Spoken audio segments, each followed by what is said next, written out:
este video sobre Egipto vamos a ver desde el periodo arcaico hasta el primer periodo intermedio, que abarca aproximadamente desde el 3150 hasta el 2050 a.C.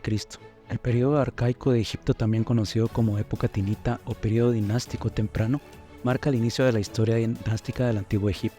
Según Manetón, la capital del imperio durante este tiempo fue Tinis o Tis. En esta época solo dos linajes de reyes gobernaron, conocidos como primera y segunda dinastía. Los primeros faraones se consideran los unificadores de Egipto.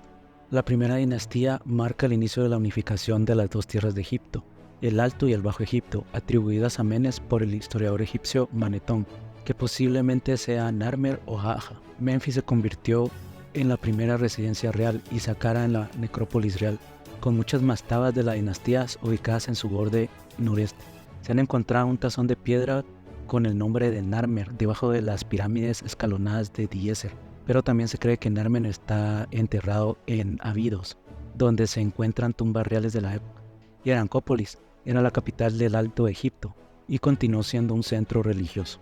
El sucesor fue el faraón Dier, cuya tumba en Abidos más tarde se consideró como la tumba del dios Osiris. Dier logró una victoria importante sobre Nubia, como se muestra en un relieve tallado en las rocas cerca de la segunda catarata del Nilo. Den fue el primer faraón en llevar el título de rey del Alto y Bajo Egipto. Se encontraron varios objetos de marfil y ébano en su tumba en Abidos, incluido uno con una escena que probablemente representaba el festival Sed del Rey, con la primera representación de la doble corona del Alto y Bajo Egipto. Durante este periodo se dividió el país en nomos para facilitar el gobierno, y se realizaron los primeros viajes marítimos a gran escala al Líbano para recolectar madera. Esta madera es utilizada en la construcción de la tumba de Aja, o tal vez en la tumba de uno de sus altos funcionarios en Saqqara. Durante este periodo los pueblos extranjeros rebeldes fueron exitosamente rechazados, pero al final de la dinastía la situación interna era inquietante, principalmente debido a conflictos persistentes entre el Bajo Egipto conquistado y el Alto Egipto victorioso. La segunda dinastía marca un reforzamiento del poder absoluto basado en una organización centralizada y el aumento de la burocracia, con Menfis convirtiéndose en la capital del reino del norte bajo los reinados de Uned y Sened. Se refleja una crisis de rivalidad entre Tinis y Menfis, reflejada en la estela de Peribsen, donde el nombre de Set sustituye al nombre de Horus.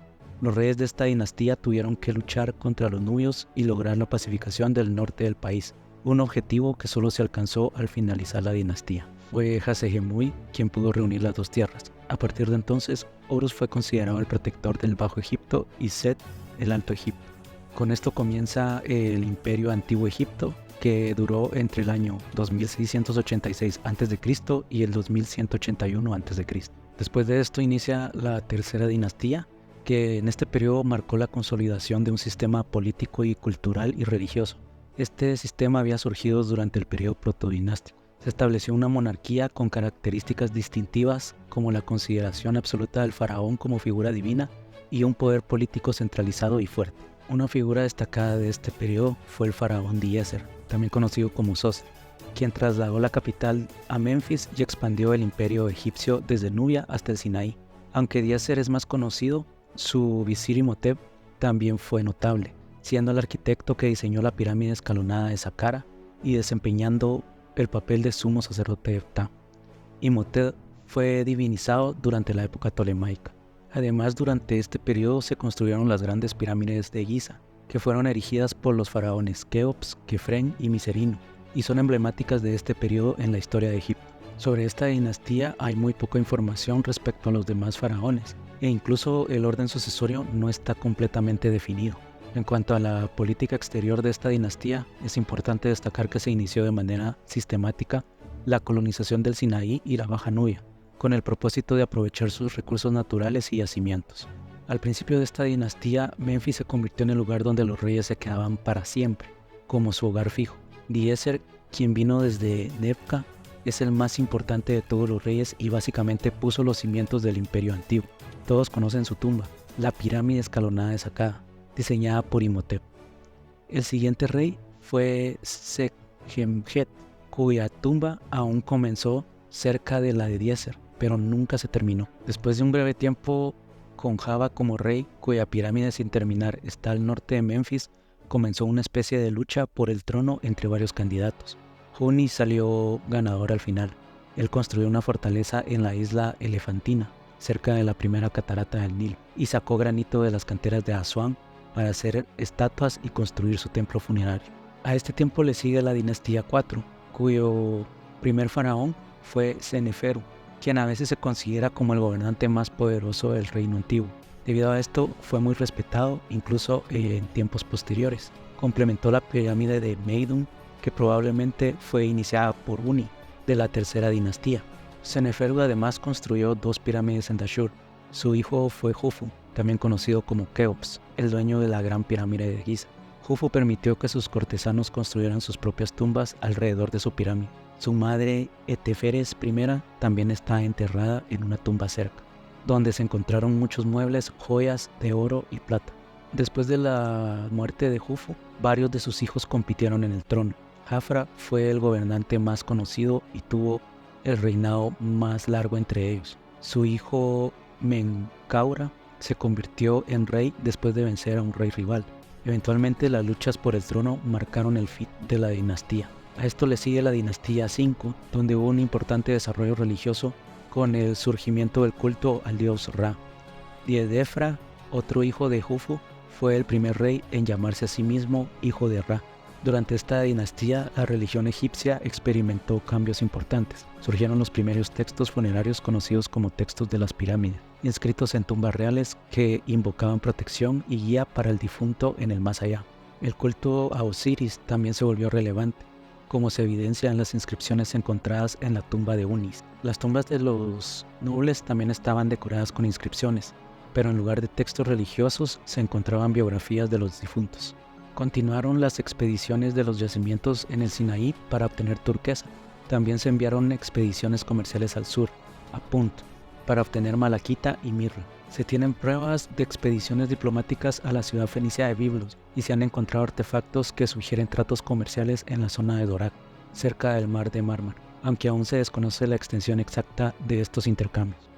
La siguiente dinastía, la dinastía 6, fue fundada por Teti, quien se casó con Iput, posiblemente hija del rey Unis de la dinastía 5. Otros miembros destacados de esta dinastía fueron Pepi II o II, que según se dice gobernó durante 94 años, el reinado más largo de la historia de Egipto, y la reina Neitikert, también conocida como Nitocris. Esto es en idioma griego. Algunos eruditos afirman que no solo fue la primera reina reconocida del antiguo Egipto, sino también la primera mujer gobernante del mundo. De esta dinastía data un grabado en Asuán, con la imagen de un dromedario y su jinete, lo que contradice la creencia de que la llegada de este animal al desierto del Sahara desde Oriente ocurrió en época cristiana. A este periodo le sigue el primer periodo intermedio, que es una época caracterizada por la descentralización del poder y abarca la dinastía 7 hasta mediados de la dinastía 11, cuando el faraón Mentumhotep II logró reunificar el país bajo su autoridad. Esto fue alrededor del año 2040 a.C. Sin embargo, hay unas controversias entre los egiptólogos respecto a que si las dinastías 7 y 8 deben ser incluidas en el periodo del Imperio Antiguo o si pertenecen al primer periodo intermedio. Durante el largo reinado de Pepi II, que abarcó desde aproximadamente el 2255 hasta el 2165 a.C., la situación en el antiguo Egipto sufrió un marcado deterioro en aspectos sociales, económicos, religiosos y políticos. A pesar de que la historia de su reinado de 90 años lo convirtió en uno de los más extensos de la historia faraónica, también fue testigo de un creciente número de problemas que afectaron todo el país. En primer lugar, las concesiones económicas que los faraones otorgaron al clero y el aumento de poder e influencia de los nomarcas y líderes locales debilitaron definitivamente al poder y la autoridad de la monarquía y sus instituciones. En segundo lugar, el excesivo gasto en el clero y los rituales funerarios contribuyó al agotamiento de los recursos del país, ya que gran parte de la riqueza se destinaba a elaborados de templos y tumbas, en lugar de inversiones más productivas. A esto se le suma el envejecimiento de Pepi II, que llevó a una pérdida de prestigio divino ante sus súbditos, lo cual generó descontento y desconfianza hacia la monarquía. En cuarto lugar, Egipto experimentó una disminución de su influencia en política exterior, lo que dejó vulnerable ante las incursiones de pueblos extranjeros, y finalmente el país sufrió una fuerte sequía que resultó en escasez de agua y alimentos, lo que provocó hambruna y migraciones masivas. Estos factores combinados llevaron al colapso de la monarquía y sumieron al país en un periodo de anarquía, sequía, hambre y desconfianza hacia el faraón. El delta fue invadido por numerosos grupos asiáticos, mientras que los sucesivos faraones fueron incapaces de controlar la situación. Este periodo finaliza a mediados de la dinastía 11, cuando Egipto se reunifica y comienza el Imperio Medio.